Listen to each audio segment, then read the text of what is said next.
The right to offend is not some pesky little part of freedom of speech that we have to put up with. It is the heart and soul and lungs of freedom of speech. It is the coursing lifeblood of human progress. It is the instigator of liberty and modernity and science and understanding. What a laughing stock today's student leaders are, that they can so casually dismiss the right to be offensive without realizing that their lovely, enlightened lives are the gift of individuals who gave offense. Offensiveness is not just something we have to begrudgingly accept. Offensiveness is the motor of human progress. Now broadcasting from the Right to Offend Media Studios in sunny South Florida, bringing you the latest in politics, current events, art, and pop culture. This is the Whitfield Report Live with Sam Whitfield. But giving offense is good. In fact, it's essential.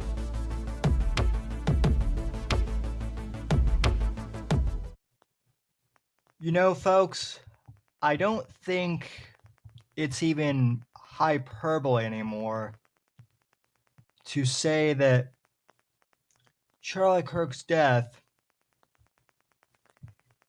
his assassination, at this point is the Millennial and Gen Z equivalent of JFK's assassination. And for Gen Z, specifically, I would also say it's also their 9/11 as well, as far as the impact that his assassination has had on people. Ordinarily in the past, you would hear someone say something like that, and it would be, oh, this person is being dramatic, or they're being sensational. But given in just 2 weeks, really, since his assassination occurred, the echoes of that have reverberated around the world. Literally everyone is talking about this right now. Lord knows we've spent the last 2 weeks really here on the Whitfield Report and on Right to Offend Media, literally every single show from this program, the Whitfield Report, to Bits and Bones, and even Maxine's show, The Sandwich Makers. We've all talked about it. And this is not unique to our podcast or our podcast network. Even Charlie Sheen, when he was on Joe Rogan's show, of course, it was revealed later that the news of Charlie Kirk's assassination broke when Charlie Sheen was on Joe Rogan's podcast. And the interesting thing about that episode was they were actually talking about the JFK assassination in Vietnam. And Apocalypse Now, in fact, they were talking about Apocalypse Now because Martin Sheen, you know, Charlie's dad, is the star of that movie. They were talking about Vietnam and the impact of JFK when the news about Charlie broke. And Charlie Sheen was one of the first people to say that this would have worldwide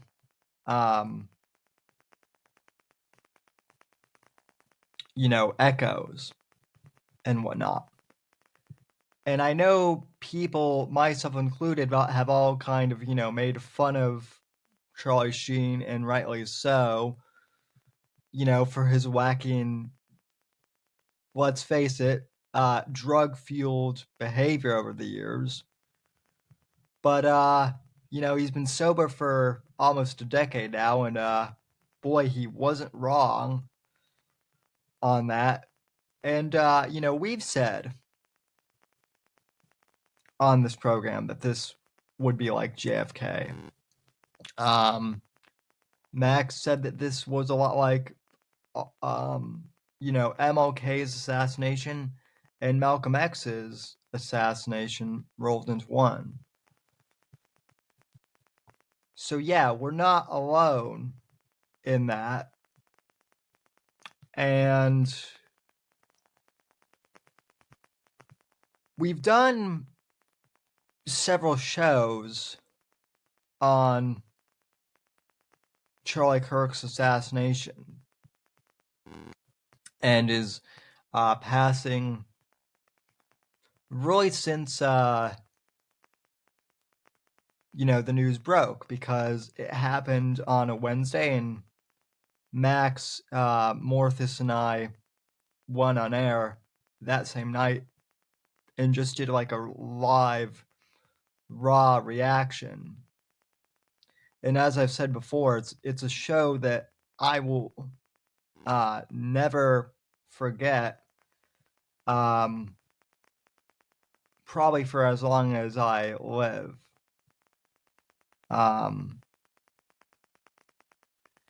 And every single show since then has been just unpacking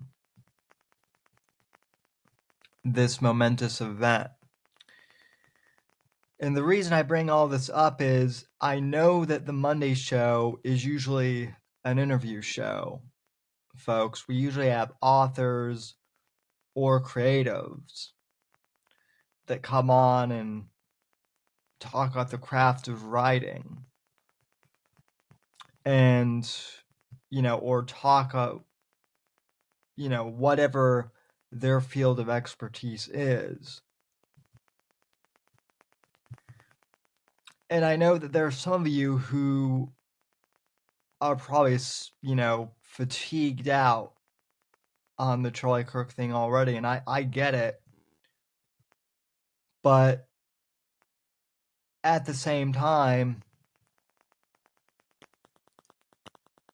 I really don't feel like there's anything else that I can do personally other than just continue to talk about this and process this.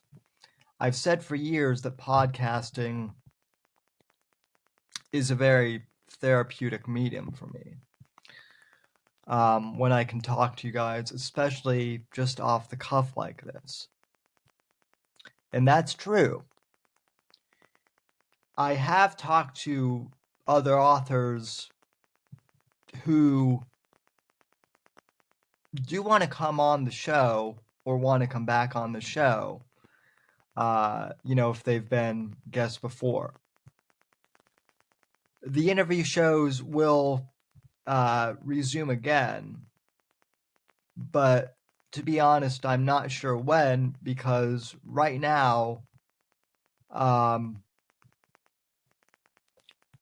honestly, it's just very hard for me to, talk to someone like Andrew Nelson or Eric P. Bishop or anyone like that, and ask him, so tell me about your latest book, when this is looming in the background. Charlie's assassination is the 300-pound elephant in the room for the entire world right now.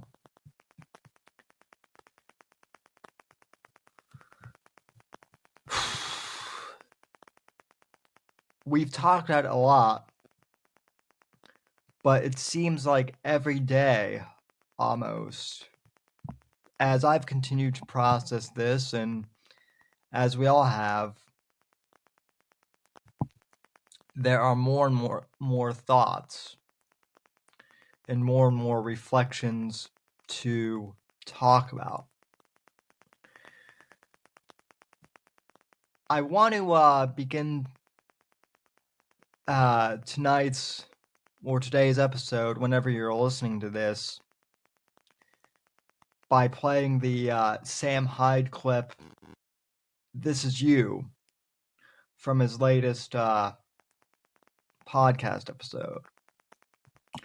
Now, Sam Hyde is someone who does comedy. It's kind of ironic comedy, very dark satire. And most of the people who listen to this program, will kind of know who Sam Hyde is. But for those who don't, especially like the Gen X slash boomer contingent, I actually asked Grok earlier today how I would describe Sam Hyde's humor to a baby boomer. And what's funny, I guess, to me, is the fact that I guess the best way you could describe Sam Hyde's humor to a baby boomer is it's very much that of Andy Kaufman type humor. Sometimes the humor can be missed. Other times spot on, and sometimes Andy's being completely sincere. But, the audience kind of picks up on it if they're smart. Right? So Sam Hyde does a lot of humor. He does a lot of irony comedy. And he's done that for years. However, it's very rare when Sam Hyde goes completely serious to comment on something. It's very rare when he does like an unironic dialogue without any hint of comedy or satire. And this instance from the last episode of his podcast is one of those instances. And this has gone viral, but I want to play this segment for this audience because I have some very interesting thoughts on it, because honestly, I think this is how we've been feeling since this whole thing happened. So, again, this is a clip from the Sam Hyde show. This is titled, "This Is You." And I think it's very fitting that this is the title, although it is tragic.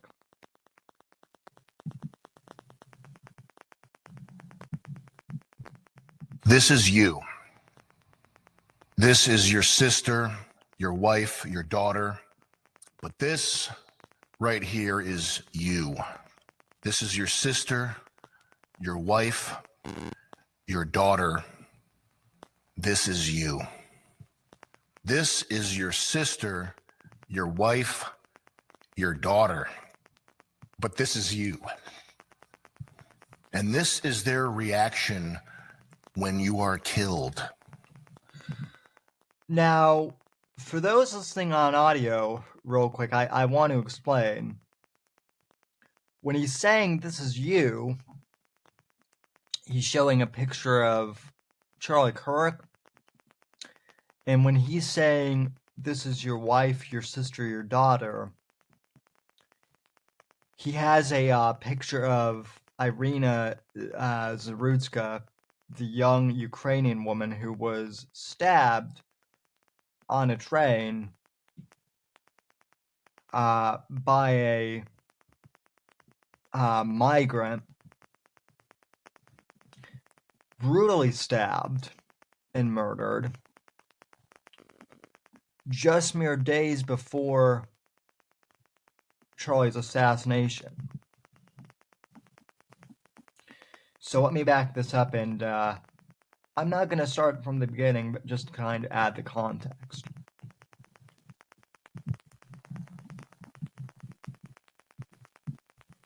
You. This is your sister, your wife, your daughter.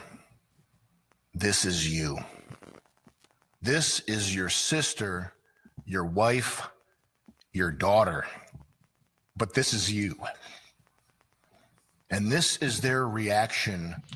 Now, what he's showing now, when he's saying this is the reaction, he's playing clips, and I'm sure by now many of us have seen this. He's playing all these TikTok clips and other social media clips of these insane, deranged psychopaths that are cheering Charlie Kirk's death. I don't think there's any further explanation needed for that. When you are killed. This is the joy they feel when your sister is raped, when your children are castrated, brainwashed to hate you. This is their ecstasy when the floor of the subway car is awash in your blood.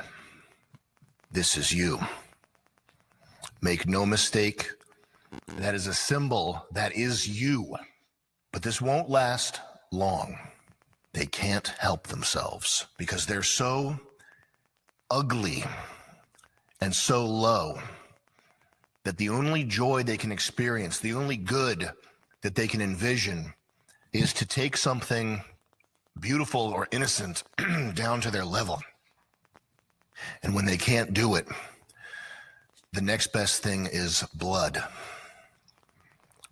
This is Charlie's family, and these are his children who will never be able to hug their dad and grow up with a murdered father. And these are the people who smugly revel in this, and they won't stop with just Charlie. The boats are burned. There's nobody coming to help. The barbarians are at the gate. This is the fall of ancient Rome that we are living through currently. And what happens in the next 2 weeks is going to determine the future of mankind. That's not hyperbole. That's just how it is. And Sam here is absolutely right. And keep in mind, this is a man who does not get choked up.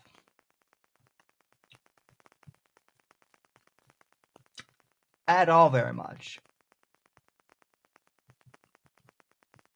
Like, and I don't even watch him that regularly, but like from what I have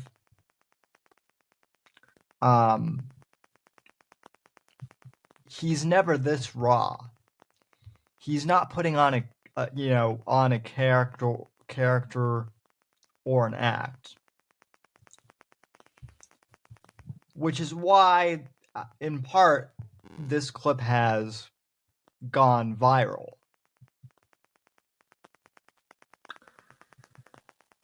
Usually he's the type, he's one of these comedians who does satire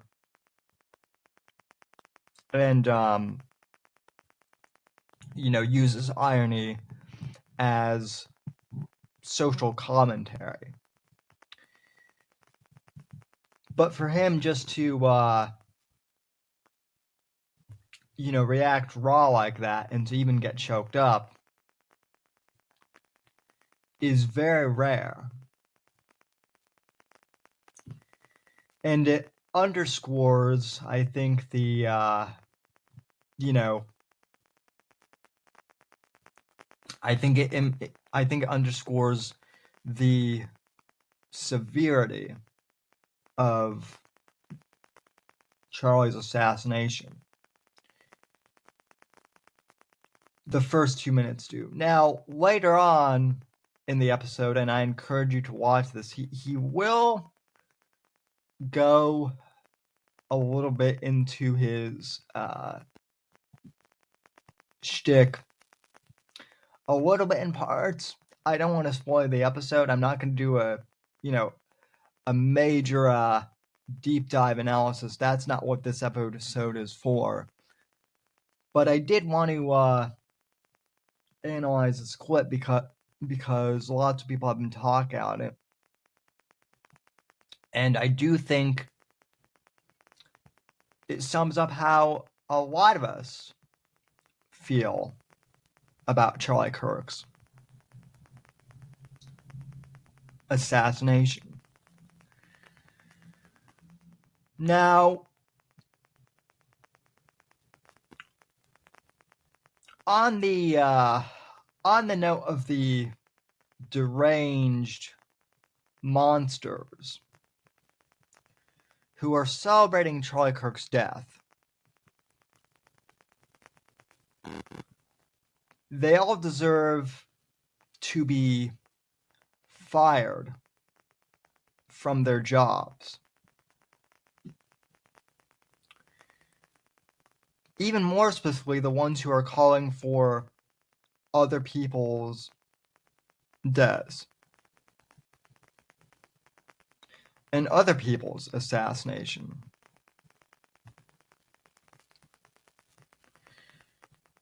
And as we've seen the past few weeks, a lot of these monsters are getting fired from their jobs. They are getting investigated.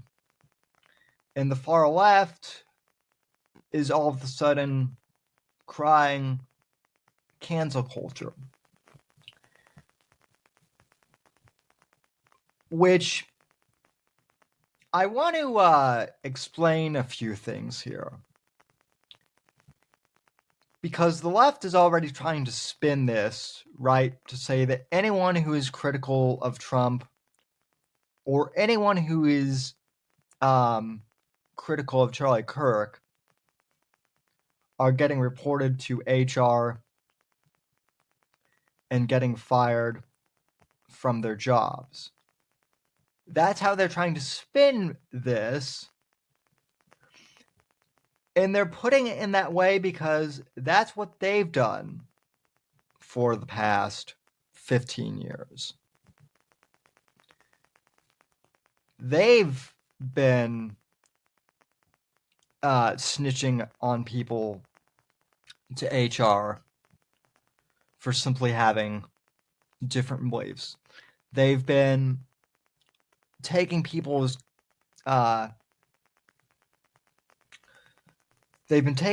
clips and tweets and social media posts from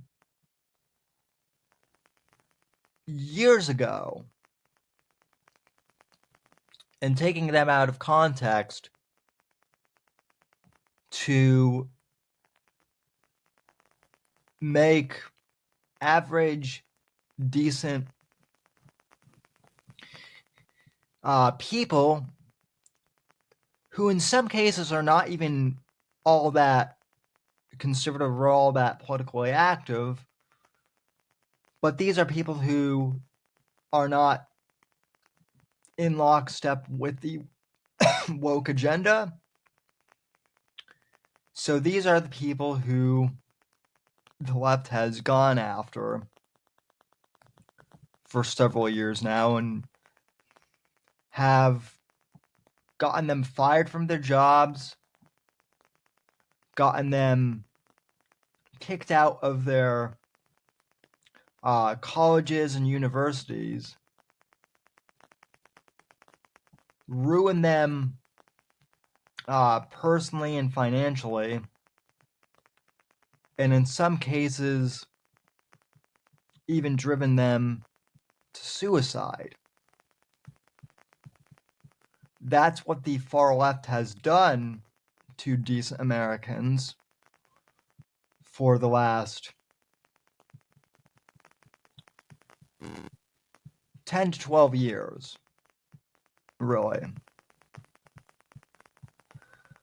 And so now conservatives are finally saying, we've had enough. You guys are let us celebrating the death of a man and calling for others to be assassinated, and the left is freaking out. I want to play you an example of one of these deranged sociopaths, one of these deranged monsters who, I don't know if she's been fired yet, but she absolutely deserves to be. And I know this woman has gone viral in some cases. But, and I'm not doxing her because her information is already out there. But this is an example of a deranged monster who works in healthcare and who does not deserve a job. It's not even that she doesn't deserve a job in healthcare. This is a person who cannot be trusted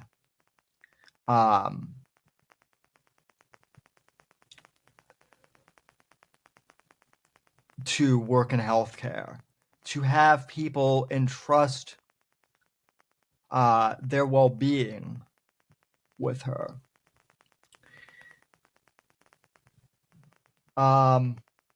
So I made a quote tweet about this, and I said, when I said on the Whitfield report that I'm deeply concerned about psychopaths that work in healthcare celebrating the death of Charlie Kirk, this is exactly who I'm picturing. She's made similar videos, and this is the least disturbing one. And then the tweet that I initially posted here says, sorry for this one. This woman is an actual demon. Her name is Buffy Usina. She works for HCA Healthcare in Utah. Her CEO is Sam Hazen, Samuel.Hazen at hcahealthcare.com. Now, I have to warn the audience, for those of you who have not seen this, this is one of the most disturbing things. There are actually two videos on this tweet. The first one I've seen, and it's not even the most vile.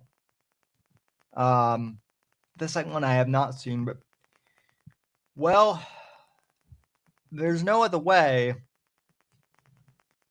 for me to describe this than just to play it. So I'm going to go ahead and do so for you. You don't even need the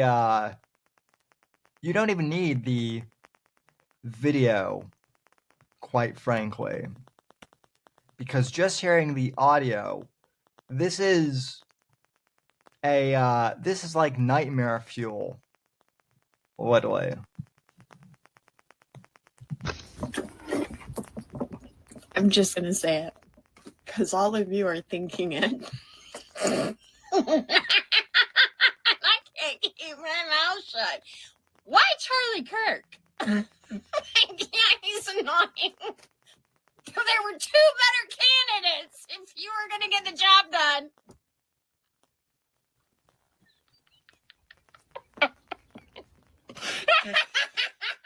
And before you tag the official FBI account, make sure it's the FBI.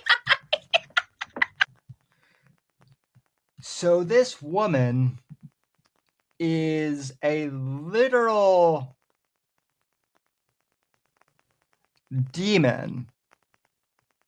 When Alex Jones was talking about pot-bellied demons who celebrate death, everyone thought he was being hyperbolic, including yours truly. Honestly, I thought, okay, Alex is being a lot of hyperbolic, but after the last couple days,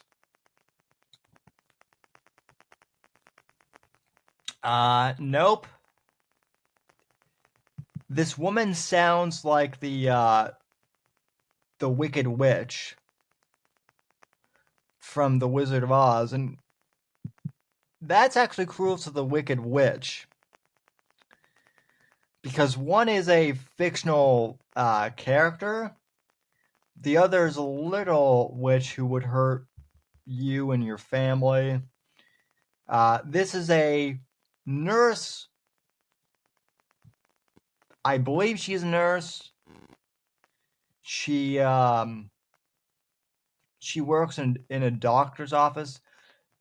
This is someone who I would not trust with my safety or the safety of anyone else. And I've not heard this second video yet, but let's, we might as well dive in. When I said, if you were gonna get the job done, there were two better candidates. And furthermore, when that happens, and it will, it will, not only will we be insensitive, that'll be the least of your worries.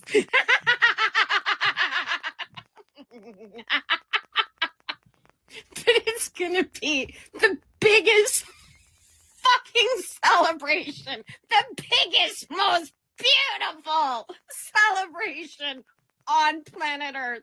On planet Earth right now. The entire planet is gonna celebrate when he takes the turn. Finally.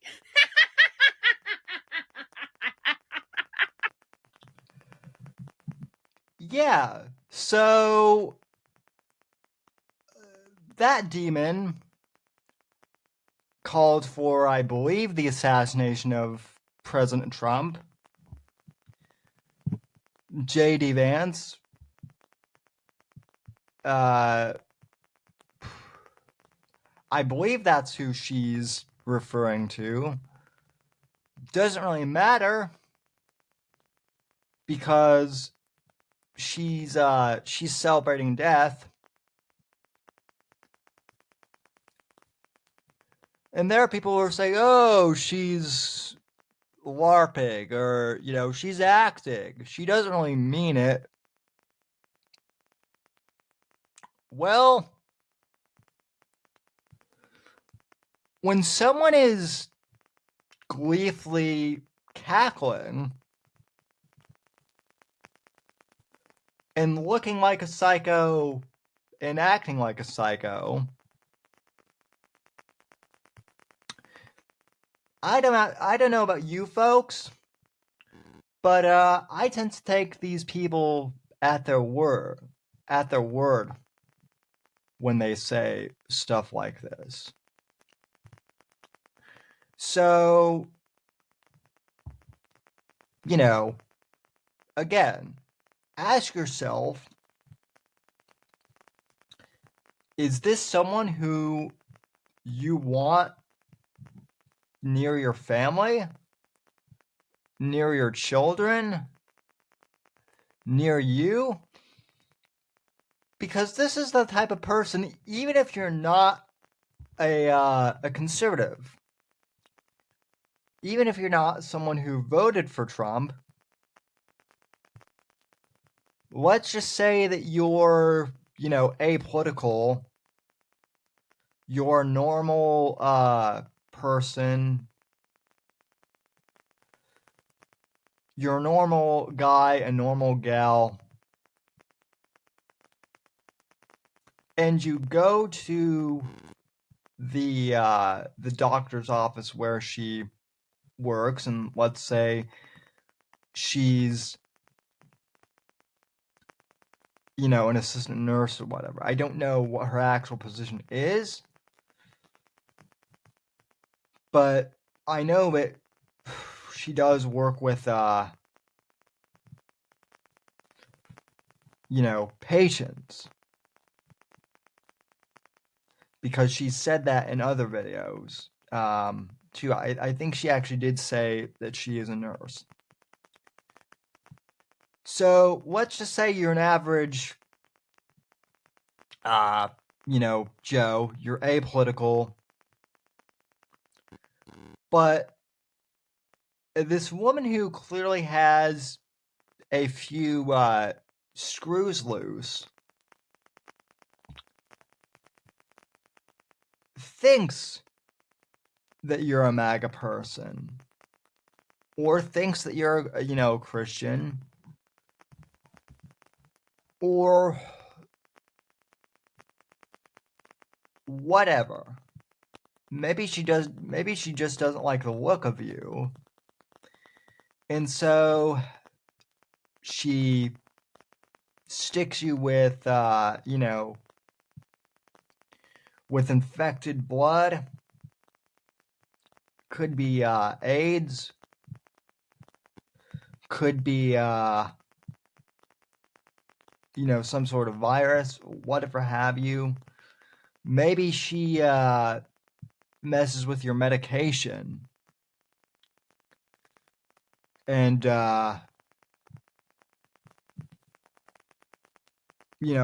causes you harm.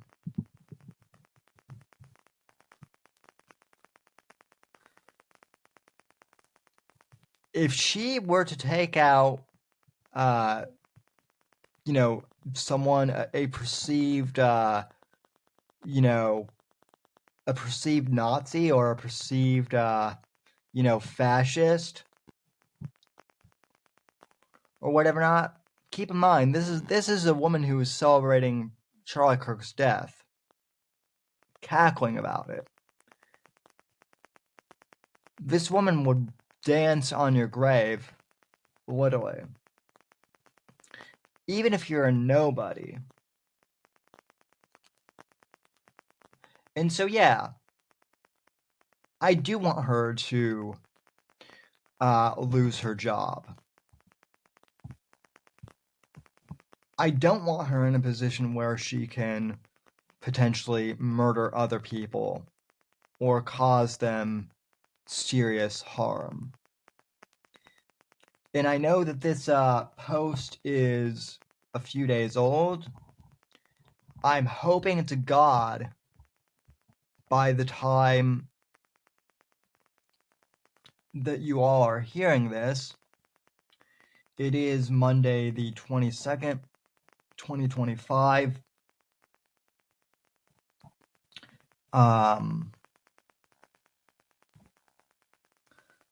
hoping that whenever you're listening to this in the past, present, future hour, that this woman is not only fired from her job, but that she's locked up in a padded cell because she is deranged. And if she's caring for others, if she has children, well, I don't even want to think about that. But they're most likely in danger as well. Heck, even if she's some deranged, cat lady or something, the cats are probably in danger as well.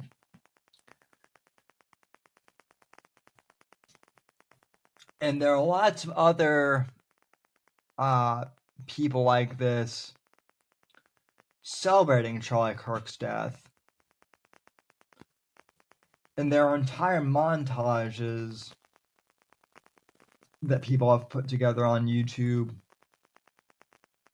and on X that you can watch.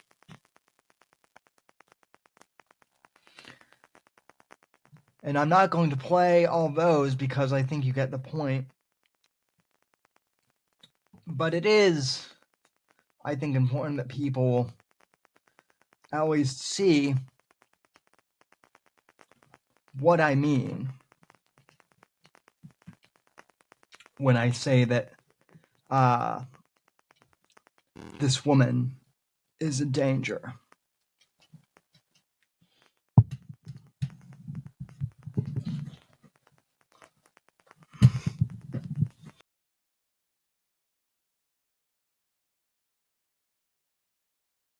So, as I have said,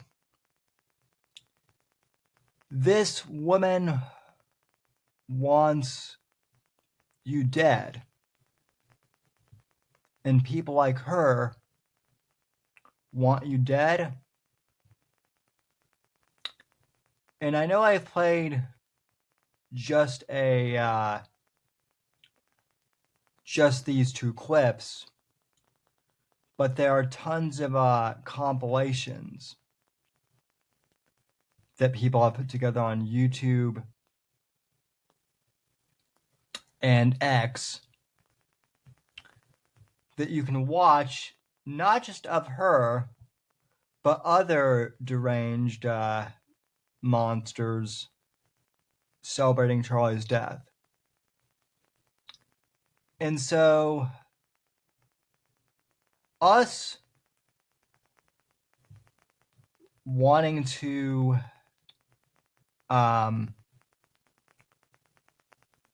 prevent them from doing harm to others is not cancel culture, right?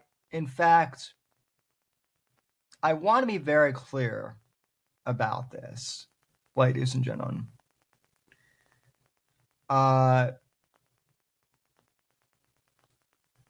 Because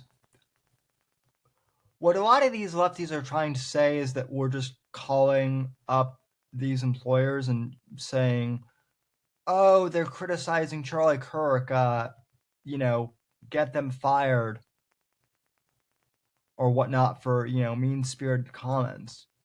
No. What's been happening is a lot of people are seeing videos like this, particularly, in states like Utah, and people are saying, holy crap, this woman works for my doctor. This is concerning. And so what they're doing is they're calling their doctor's office directly, or they're calling their healthcare provider, or emailing them and asking, saying things like, hey, one of your employees is celebrating the death of a man gleefully and calling for violence towards others. Do you guys know about this? And, attaching the clips or whatever.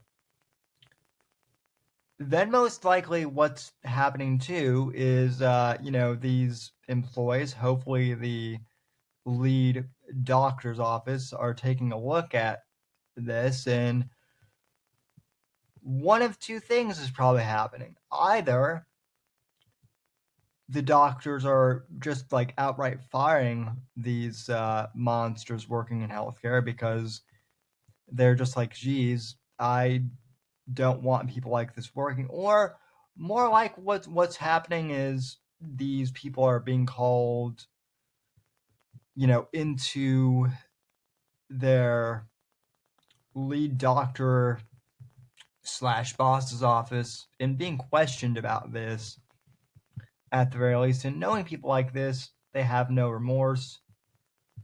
So then the doctor is probably letting them go, or in some cases, maybe calling the cops or something too if they're causing endangerment or something like that. Versus what the left has been doing for years, which is finding an out of context tweet or a perhaps like an off-color joke that someone made from 15, 20 years ago out of context, and calling them and saying, calling employees and saying, so-and-so made an off-color joke 15 years ago that's racist or sexist or whatever. They're unsuitable because they're hurting my feelings and they need to get canceled. And a lot of these corporate jobs were caving. Big difference between, digging around someone's social media from the past versus people who are celebrating the death of Charlie Kirk the very same day it happened. That's the difference between, cancel culture and consequence culture. Right? Because that's what the left was saying. Oh, it's not cancel culture, it's consequence culture. That was their logic, at the very least, right? So, yeah, I don't feel 1 ounce of sympathy for any of these people who are getting fired for wishing death upon Charlie Kirk, or wishing death upon any of us for having different views. And making, even if they're not like directly perpetrating violence, they're making calls to action for violence, which could be considered a perceived threat, which is the same as yelling fire in a crowded theater. That's not protected speech. Right? No one, as far as I have seen, is getting in trouble for merely saying that they disagreed with Charlie Kirk or that they didn't like him. No one's getting fired for simply saying that Trump's policies suck or that they don't like the orange bad man. They've been saying that for years. And nobody's been, canceling them for that. That type of stuff no one cares about. Most conservatives still don't care about that. So, as I've said, it's not really cancel culture. Now, another topic that I want to dive into for this episode is Jimmy Kimmel's suspension, and then breaking news this afternoon. Apparently, he was, apparently he's been like unsuspended or whatnot, and they're bringing his show back on Tuesday. Now, Jimmy Kimmel had made some remarks which were basically patently untrue. The day after the shooting, or no, I believe it was 2 days after the shooting and assassination of Charlie Kirk, he went on his show and said that the MAGA gang is trying to spin this to suggest that the Charlie Kirk assassin isn't one of their own, even though he is. Right, so he was perpetuating the narrative that the left was trying to spin, that the shooter, the assassin of Charlie Kirk, was conservative somehow, and that this was one of our own crazies killing another crazy. Right, that's the narrative that they were trying to spin last week, almost immediately after it happened, and in some cases they're still trying to spin it, right? But that's pretty tough because it's been confirmed that yes, although the assassin did come from a conservative family, they've been connected to the radical left, to Antifa, and to a lot of this radical transgender ideology. The bullet casings were basically saying stuff like, "Catch this, fascist. Where's your God now?" Or no, that was the Minnesota school shooting. Still horrendous though. And other quote unquote anti-fascist slogans.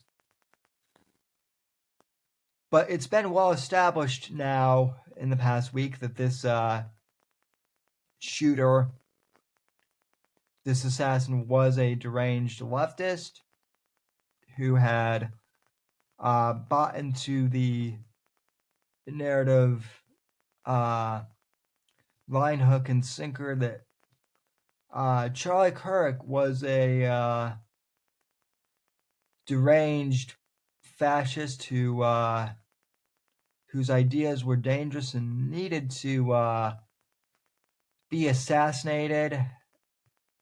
And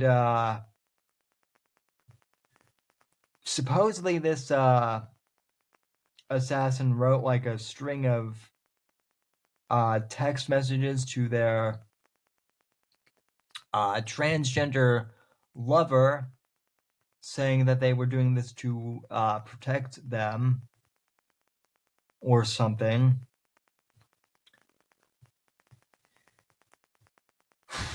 Even though, I guess the lover or the partner or whatever you want to call them is, has talked to the FBI. The kid's family, I guess, turned them into the FBI too, and have pretty much distanced themselves from this lunatic, even so,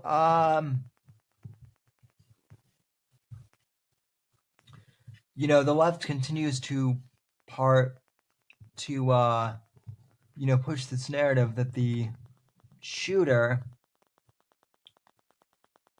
is somehow part of the right,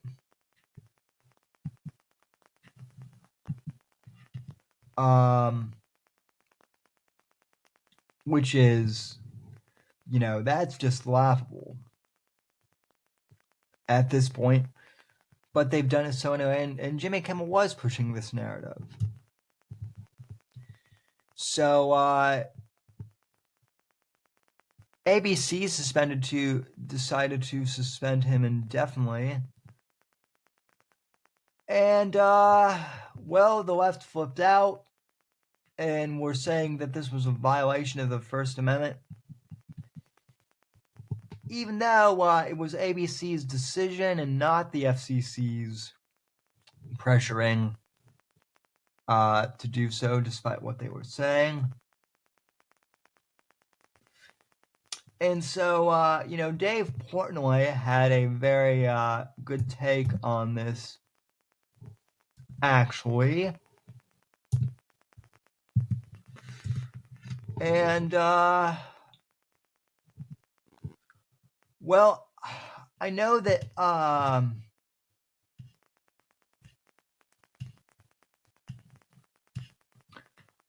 Kimmel is back on,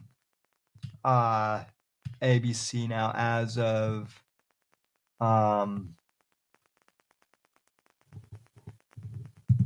today, or by the time you guys listen to this, maybe tomorrow, if you're listening to this on Monday night.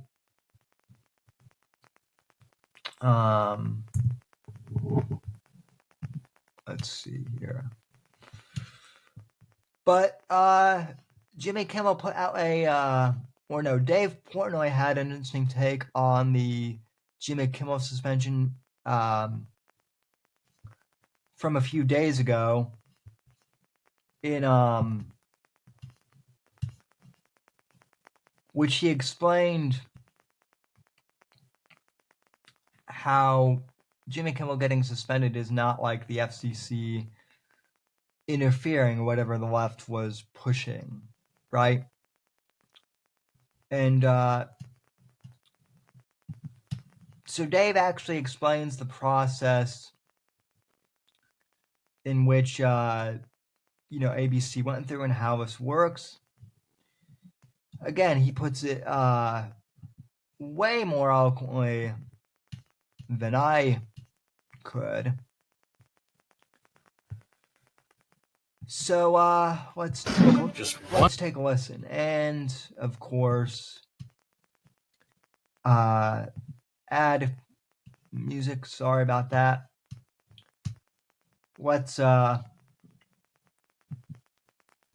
So this is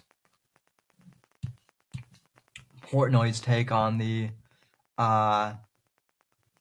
Jimmy Kimmel suspension.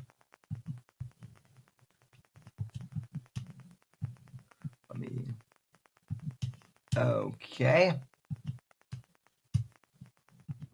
All right, I got to chime in here. Everyone's talking about Jimmy Kimmel being suspended indefinitely from ABC, from his show, stemming from comments he made.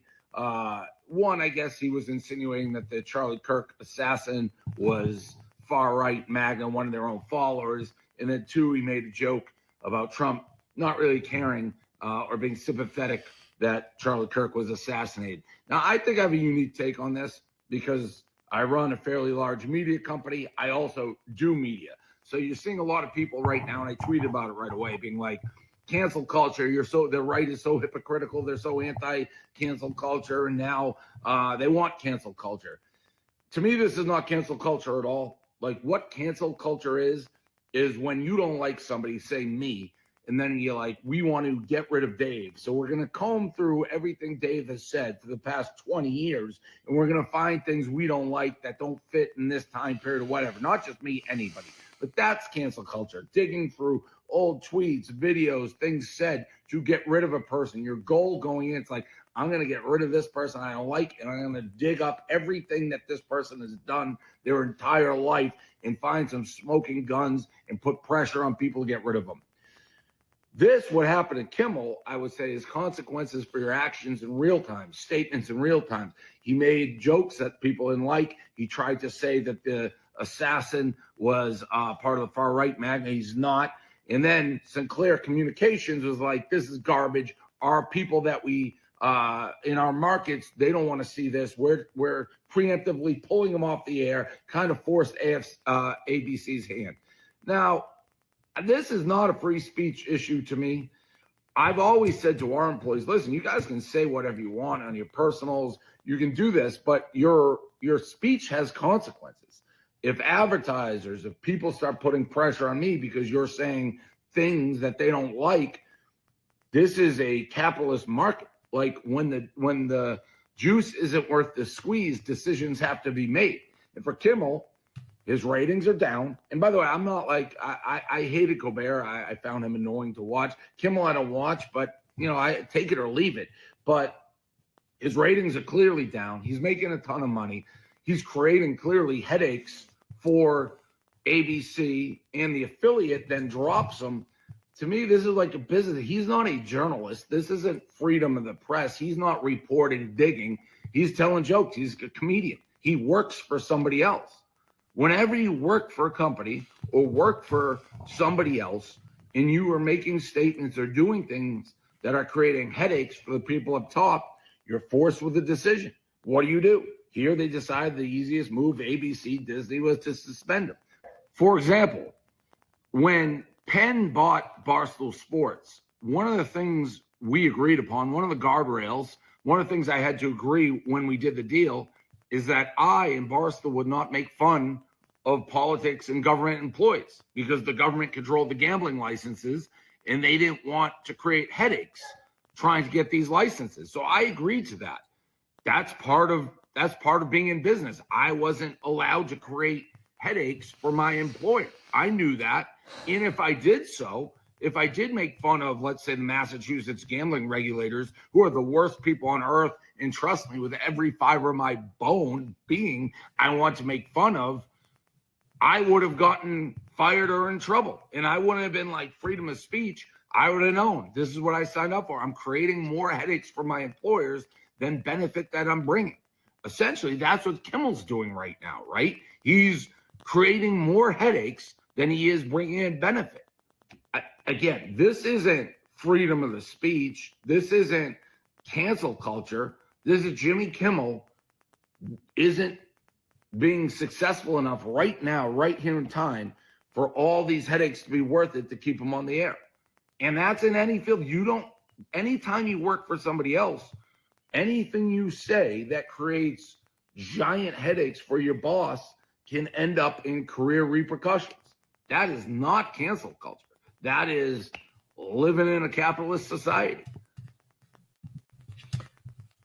Alrighty, so yeah, and Portnoy, love him, hate him, whatever, he's absolutely right. But the left still complained, right? And they made a lot of noise over the past couple days. And, well, breaking news earlier this afternoon, basically, if you're listening to this on Monday, basically, Kimmel is back on air, or coming back. ABC, I guess, caved to a lot of the far lefties who are, who basically complained that, like, this was the FCC's, that Trump was silencing, Kimmel. It really is disgusting, too, because, like, now the left is trying to say that Jimmy Kimmel is their martyr. They're trying to, they were trying to equate Jimmy Kimmel's suspension from ABC, which only lasted, like a total of 5 days, including the weekend. They were trying to act like that, that was, akin to Charlie Kirk's assassination, right? That the right is now persecuting, Jimmy Kimmel in the exact same way. It's the exact same as Charlie Kirk's assassination. Don't you understand, guys? It's the exact same. That's the narrative that they want to frame. Nobody's buying it. But regardless, I guess ABC caved to the lefties. And this has a lot of people upset, understandably. But really, like, if you're surprised by this,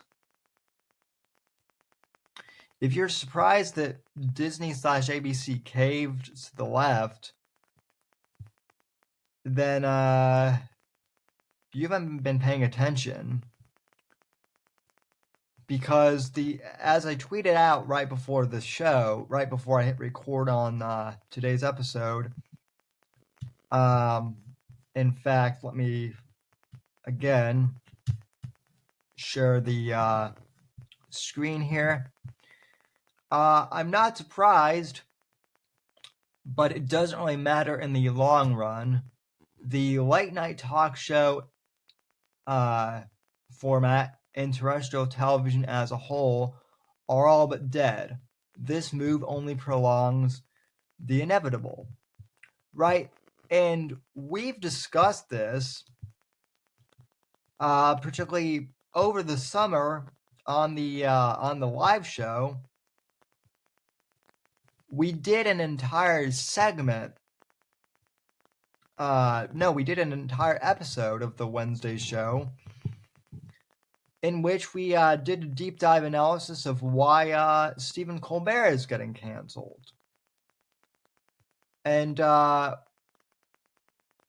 in essence, it's not because of anything he said. I mean, that may be part of it, but ultimately, like, no one is tuning into Stephen Colbert's show, and it was costing CBS, millions of dollars per year, more than he was worth, and so CBS decided just not to renew the Late Show contract, right? And a large part of that is unspokenly because Colbert has alienated so many people for years.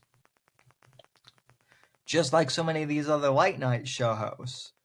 They're not doing comedy anymore. They're preaching from their soapbox and finger wagging at most Americans. And so people are tuning out of late night. We discussed that. So Max, my co-host, actually replied to my tweet here. And he's absolutely right here when he says it was inevitable. His audience wasn't the people complaining. His audience is far left boomers. Whoever they replaced him with would also be geared to far left boomers because that's who watches late night TV. And he's absolutely right. As a whole, like, take the politics away from all this, right? Our main demographic, ladies and gentlemen, of this show, of the Whitfield Report, according to the analytics for Spotify and Apple Podcasts, and most of the podcast platform, our largest demographic are listeners ages 25 to 40, roughly.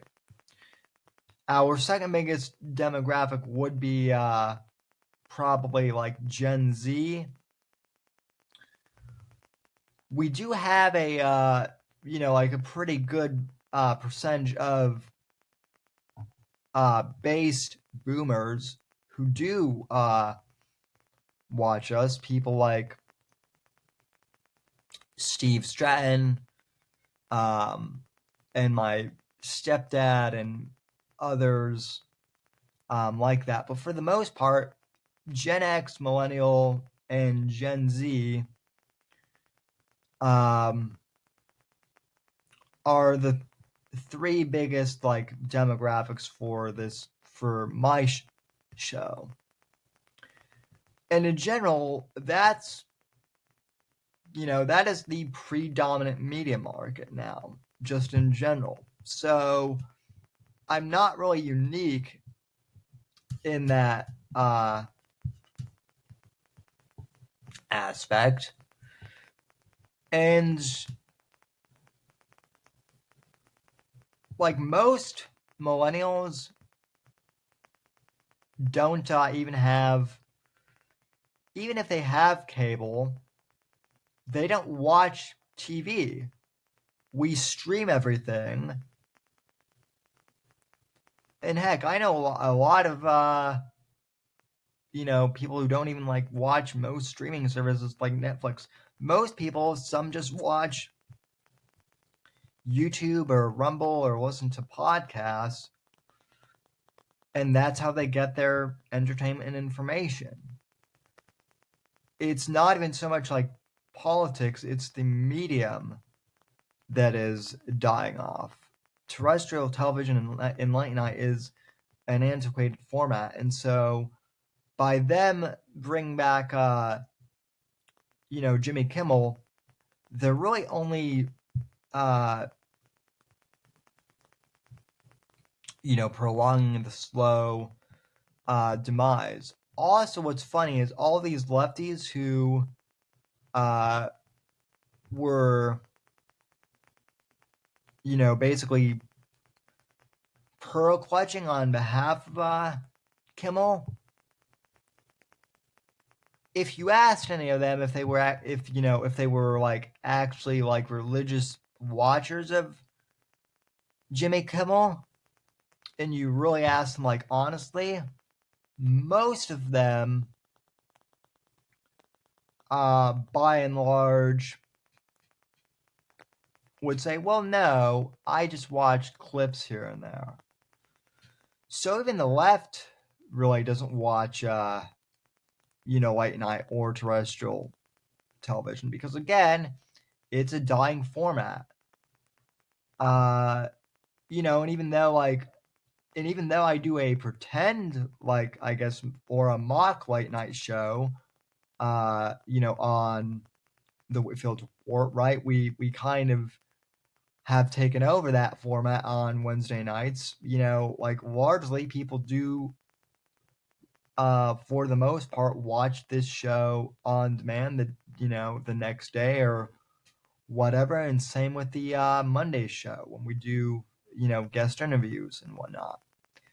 So Kimmel coming back, I'm really not surprised. And also, like, again, we're not the ones who were watching this to begin with, so it's not like we were already boycotting Disney. A lot of us did that after Gina Carano got fired, amongst other reasons to ditch the House of Mouse and other legacy media, right? So like I said, not really shocking that Kimmel was back. It it is what it is, I guess. And, I guess it's unfortunate for them because they're kind of stuck with this dead weight, but, oh well, that's their decision. Now, finally, to kind of conclude tonight's show, Charlie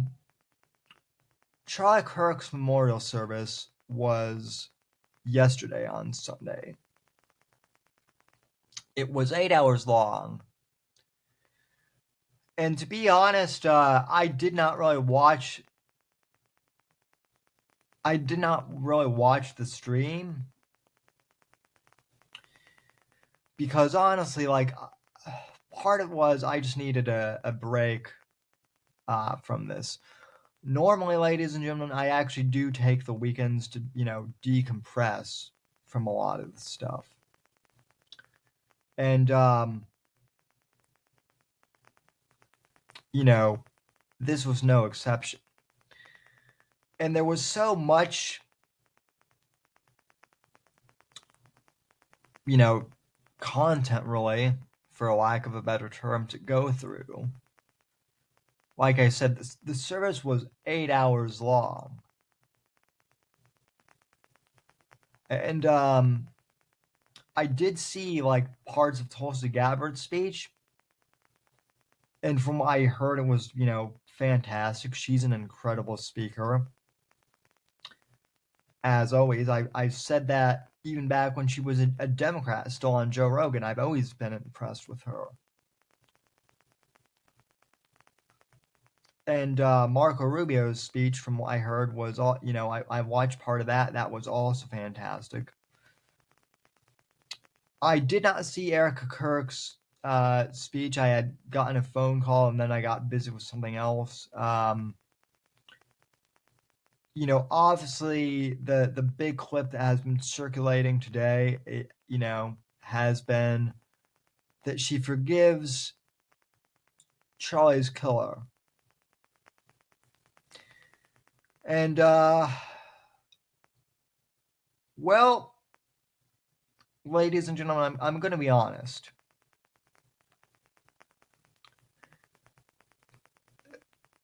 Erica, if she's being genuine, and I have no reason to doubt that she is genuine, to forgive her husband's murderer so soon after his death, well, she's a much better woman and a much better, I guess, Christian to forgive her husband's murderer so soon afterwards than I am, admittedly.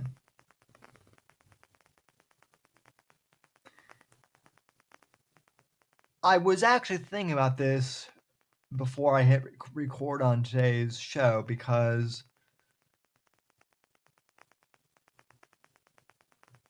really I don't really know how to articulate this. So I am just going to put it out there and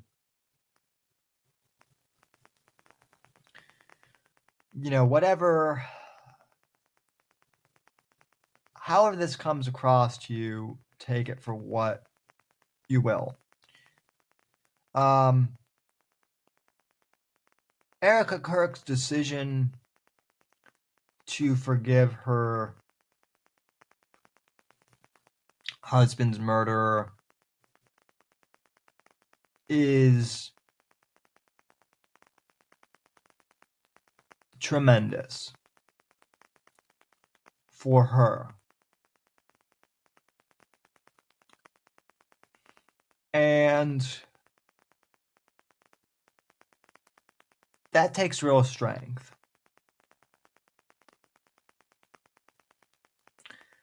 Now, some are saying that they think it's a grift They think it's, an act.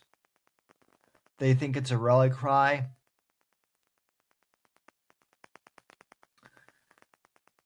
And I don't. I believe that she's genuine. And that's her decision to do so. And she felt compelled to share that with the audience, much like I've been compelled the last couple days to speak to you all about my feelings in regards to the Charlie Kirk assassination. I'm not saying that she's wrong to forgive her assassin, to forgive her husband's assassin. Excuse me. Like I said, that takes tremendous strength and tremendous fortitude. However, I do want to say that not all of us are ready to forgive Charlie's assassin yet. For many of us, it is still far too raw, and I am in that category. Now, I believe with time, I will be able to forgive Charlie Kirk's assassin.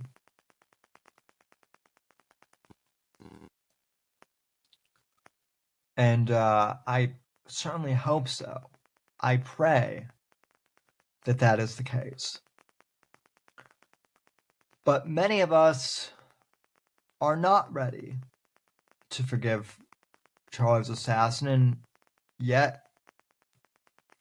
And that's okay.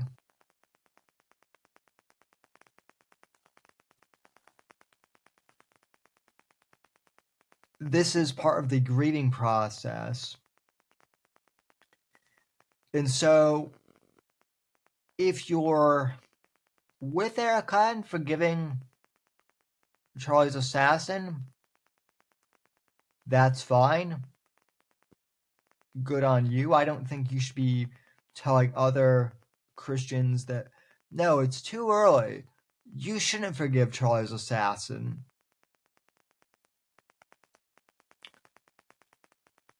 Because, like I said, people are processing this in different ways.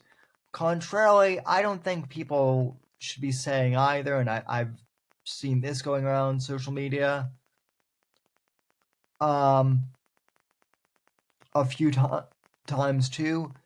I don't think people should be saying, well, Erica forgave the assassin, therefore we all need to immediately forgive right now, and that's that. Forgiving someone like that is a very personal thing, particularly when a crime like this is so heinous. And it is going to take a long time. And I know that this has nothing. I know that this is a completely different example, but if I may,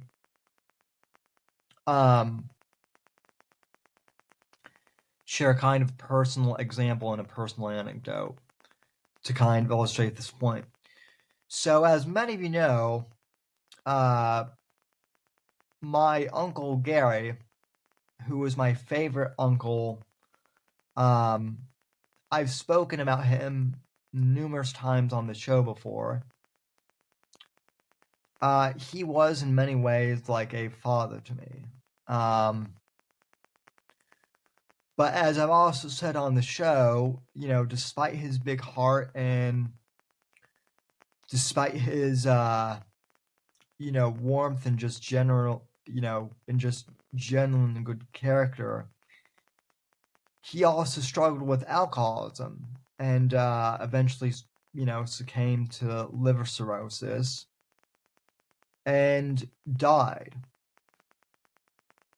And he had dealt with, depression for most of his adult life, and part of that was because my other uncle died in a plane crash before I was born, and that was my uncle's way of coping, I think, was drinking. And many of us in the family have, well, you can never know for sure, but we think his alcoholism, at least I've come to believe that his alcoholism was kind of like a slow suicide, more or less. That was his way of dealing with the pain and whatnot. So to be honest, when he passed, when my Uncle Gary passed, I was angry with him. Because here I was, 20 years old, about to turn 21 years old. I was still very insecure with myself as a person. I still was struggling with a lot of feelings of inadequacy and depression of my own. And Gary was kind of always the person that I had gone to, talk to and ask for advice about things. Like I said, the man was a father figure to me. And so when he died, part of me, in addition to feeling grief, felt anger towards my uncle. I was angry because I felt like he had abandoned me selfishly. And it took me about a year and a half to forgive him and to grow and to process his death.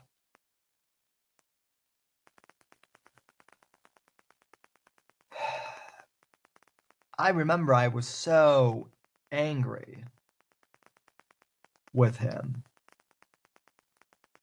at first. I still miss him.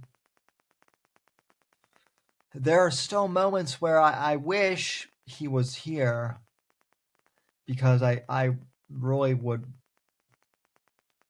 love to know what he thought about things. And by the way, as I've said before too, Gary, he and I really didn't agree on politics, but he was one of the last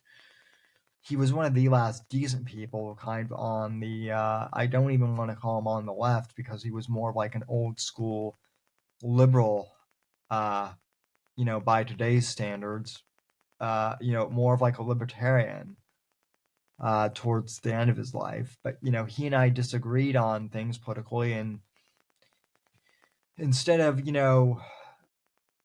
him and I name calling, we would have in-depth discussions about things, and we might not always agree on things, but we would have very interesting and in-depth discussions about things. And normally we would always come to, well, I don't necessarily agree with your opinion, but that's an interesting point of view and something to consider, and I hadn't considered that before. Both of us would have that. And like I said, there were certain topics where we were never going to agree on. But we would still we'd still respect each other, and we still valued each other's opinions, right? All that is to say that, when I lost him, it was incredibly difficult, and it took me about a year and a half to forgive him. Because I felt he was being selfish, and that he had selfishly taken his own life and left me alone without direction. It took me roughly a year and a half to realize, and through counseling and through, going to student ministry in college, and really understanding that, Gary had already left me the tools that I needed to kind of cope and,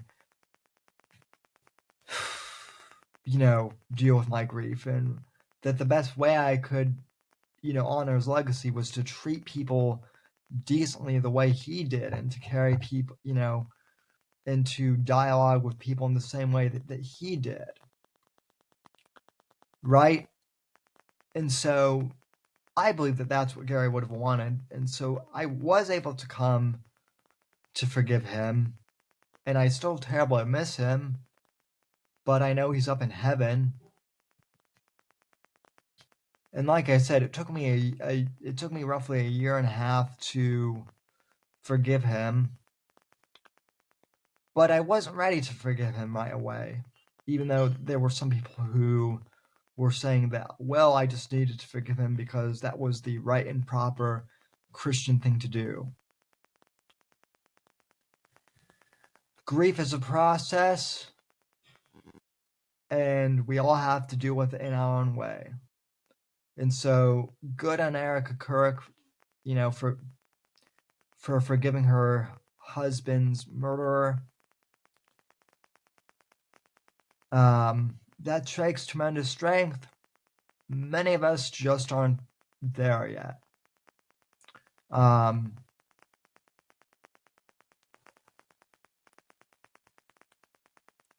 I wish him no further harm. I wish his family no harm. Certainly. I don't even wish his partner any harm. I know that justice will be served. And I do want to make something perfectly clear here in closing. For all of the people who wish death upon Charlie, who have celebrated his death, and who wish harm upon others, myself included,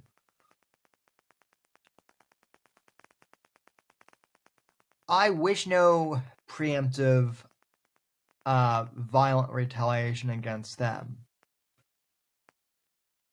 Should they attempt to harm us, we should absolutely defend ourselves if it comes down to that. But we should not preemptively go out and harm them. Rather, we should seek out, alternatives to make sure that they can't harm people, but do so legally. Like I said, if you feel that, you are in danger, and someone who is celebrating Charlie's death and intimating threats against, others or you personally, it's imperative that you contact HR, contact your college. If need be, contact the police and let them know about this. Let's pursue this the correct and proper way, ladies and gentlemen. Let's not stoop to their level.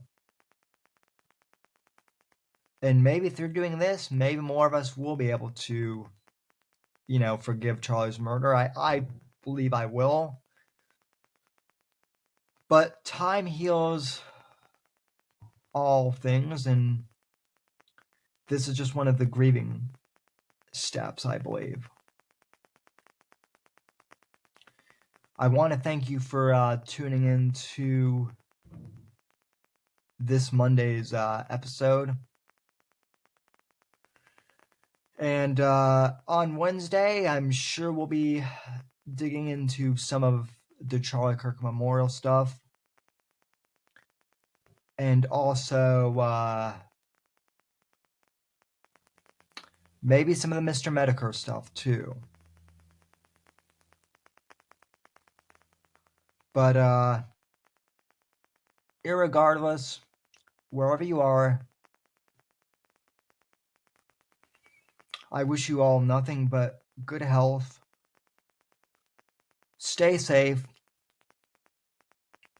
Hold your loved ones a little closer. And keep on being the happy warrior that Charlie Kirk was.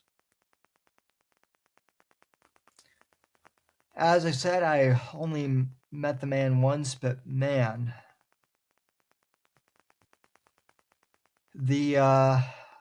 I've been reflecting on that one Skype meeting that I had with him that one time, and I've been reflecting on just the memories of my other friends who work for him and seeing their photos with him, and it does make me smile fondly. Because although I never knew the man directly, I was blessed to be in that circle for the period of time I was. And I've been very blessed to know other people like Jason Villa, like Max, like all the guests I've had on the show, like Right to Offend Media, like Next Gen Conservative. Just so many people. I feel so blessed to do what I do, and I am so blessed that God has allowed me to continue broadcasting. I don't take this for granted, especially after the past 2 weeks. I love you all in the audience, and I wish you nothing but the best. Good health. Stay safe out there. I'll see you Wednesday night. And God bless, ladies and gentlemen. Thank you for tuning in.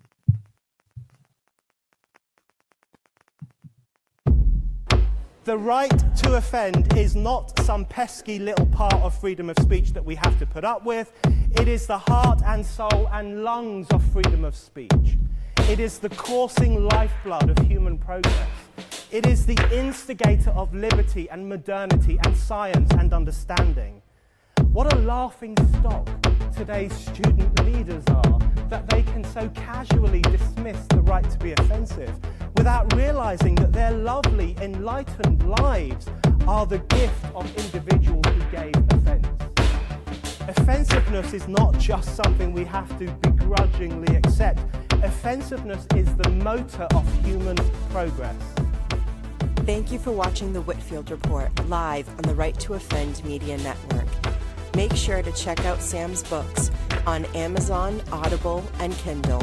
You can follow Sam on X at SamW_NGC